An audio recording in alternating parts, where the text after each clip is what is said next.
Hello students, staff selection commission examination లో general intelligence and reasoning కి సంబంధించి previous year question చూద్దాం. Choose the odd one.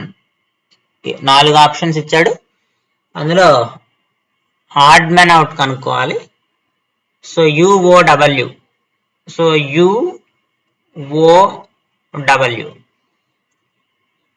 So U అనేది మనకి 21st letter అవుతుంది, O అనేది 15th లెటర్ అయింది, W అనేది 23rd లెటర్ అయింది, IAK, సో ఇది 9th letter, first letter, 12th letter అయింది.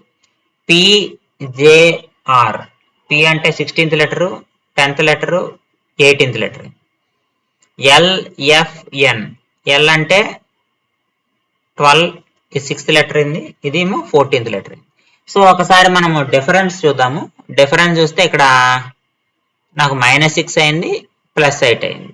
ఇక్కడ ఎంత అయింది? 9 - 1 8 అయింది, 1 - 12 -11 అయింది.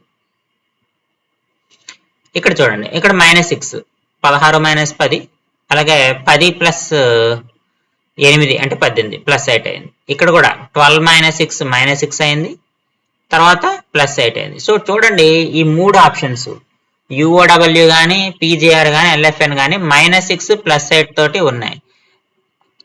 ఆ ఆర్డర్ ఫాలో కాని ఏంటమ్మా? IAK. కాబట్టి ఆడ్ వన్ ఏమవుతుంది? ఆప్షన్ B అవుతుంది.